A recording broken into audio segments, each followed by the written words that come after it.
2024 के लोकसभा चुनाव से पहले ये डेटा रह रहकर वायरल होता रहा कि सरकार के इशारे पर ईडी ने विपक्ष के कितने नेताओं को फंसाया। लोकसभा चुनाव के बाद राजनीति और हालात बदल गए हैं। क्या पता अब ये डेटा वायरल होने लगे कि विपक्ष के कितने नेता ईडी के फंदे से छूट गए। ज्यादातर को सुप्रीम कोर्ट से राहत मिल गई। मनीष सिसोदिया, अरविंद केजरीवाल ऐसे बड़े बड़े नेता हैं जो महीनों तक जेल में सड़ते रहे। एक और बड़ा नाम जुड़ा है डीएमके विधायक और पूर्व मंत्री सेंथिल बालाजी का। सुप्रीम कोर्ट ने सेंथिल बालाजी को जमानत दे दी है। अब बालाजी ईडी की कस्टडी और जेल से छूट जाएंगे। करीब 15 महीने बाद जेल से निकलने का समय आया है।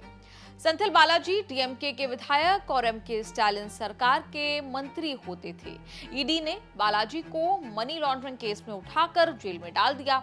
सेंथिल बालाजी पर 2011 से 2016 के दौरान ट्रांसपोर्ट मंत्री रहते हुए पैसे लेकर नौकरी देने का आरोप लगा। ईडी ने मनी लॉन्ड्रिंग का केस बनाया। जून 2023 में गिरफ्तार करके जेल में डाल दिया। मद्रास हाईकोर्ट से जमानत नहीं मिली। बालाजी को सुप्रीम कोर्ट की चौखट पर आना पड़ा। स्टालिन अपने मंत्री के लिए बहुत लड़े, ये मानते हुए कि बालाजी को फंसाया गया है। जेल जाने के बाद भी स्टालिन ने बालाजी को मंत्री बनाए रखा। बालाजी करीब 8 महीने तक बिना विभाग के मंत्री बने रहे, लेकिन राजनीति, निजी रिश्ते एक तरफ, देश के कानून, संविधान का सम्मान दूसरी तरफ।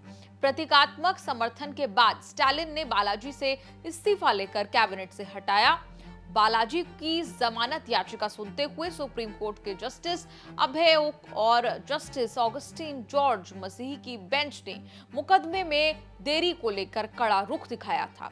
जस्टिस ओक ने फैसला सुनाते हुए कहा कि जमानत के कड़े नियम और मुकदमे में देरी एक साथ नहीं हो सकते। बालाजी को भी यही डिस्काउंट मिला। बालाजी के वकील मुकुल रोहतगी की ये दलील काम कर गई कि बालाजी 1 साल से ज्यादा समय से जेल में है।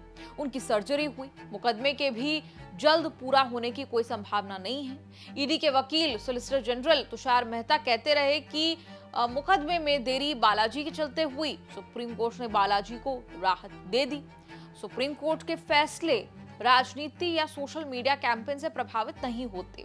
ये संयोग हो सकता है कि चुनाव से ठीक पहले ईडी के फंदे से नेता एक एक करके सुप्रीम कोर्ट से छूटने लगे। संजय सिंह, हेमंत सोरेन, के कविता, मनीष सिसोदिया, अरविंद केजरीवाल, सेंथिल बालाजी, अब ये लिस्ट लंबी हो चली है। इंजन रशीद जैसे नेता ईडी के फंदे में नहीं थे, लेकिन वो भी सुप्रीम कोर्ट से जमानत पा गए। एक के बाद एक ईडी के केस में बड़े बड़े वीआईपी सुप्रीम कोर्ट से जमानत पाकर छूट रहे हैं। ज्यादातर केसेस में सुप्रीम कोर्ट ने माना कि ईडी सीबीआई ने गिरफ्तार करके जेल में डाल दिया। मुकदमा भी आगे नहीं बढ़ा, जमानत भी नहीं मिली। हाई कोर्ट से भी जमानत याचिकाएं खारिज होती रही। सोनिया गांधी, राहुल गांधी की भी जांच ईडी कर रही है, लेकिन पूछताछ से आगे कोई कदम नहीं बढ़ाया।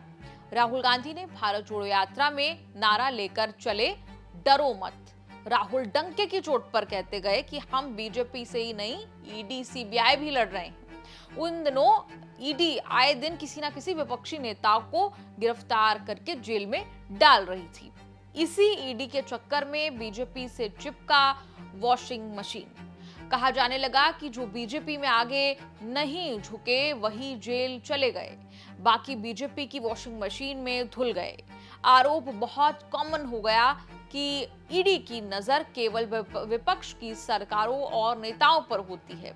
इंडियन एक्सप्रेस की रिपोर्ट के मुताबिक 2014 से 2022 तक ईडी के निशाने पर करीब 95% या 115 नेता विपक्ष वाले थे। ईडी ने गिरफ्तार करके जेल भेजने का ही काम किया। 96% केस आगे नहीं बढ़ा। 2019 में मोदी सरकार ने पीएमएलए कानून में बदलाव कर ईडी को इतनी अपार शक्ति दे दी कि वो रेड, सर्च, गिरफ्तारी जो है वो कर सकता है। पीएमएलए में जमानत पाना भी लगभग असंभव हो गया। जिन नेताओं के जेल जाने की नौबत आई, उन्होंने बीजेपी या उसकी सहयोगी पार्टियों में जंप कर लिया। गिरफ्तारी से भी बच गए। जेल जाने से भी बहुत सारे नेता इतने लकी साबित हुए कि ईडी ने केस भी बंद कर दिया। 2014 के बाद ईडी के फंदे में फंसे 25 विपक्षी नेताओं में से 23 के केस रफा दफा हैं। ऐसे सबसे ज्यादा नेता बंगाल और महाराष्ट्र में पाए जाते हैं। फॉर एग्जाम्पल, बंगाल में तृणमूल से मुकुल रॉय, शुभेंदु अधिकारी बीजेपी में जाकर क्लीन हो गए। महाराष्ट्र में अजित पवार, अशोक चौहान, प्रफुल्ल पटेल, भावना गवली को राहत मिल गई। माना जाता है कि असम के सीएम हेमंत बिस्वा शर्मा भी इसी रास्ते ईडी से बचे और सीएम भी बन गए। इस पूरी रिपोर्ट पर आपका क्या कुछ कहना है? आप कमेंट्स में लिखकर अपनी राय जरूर बताएं और देखते रहिए न्यूज़ तक।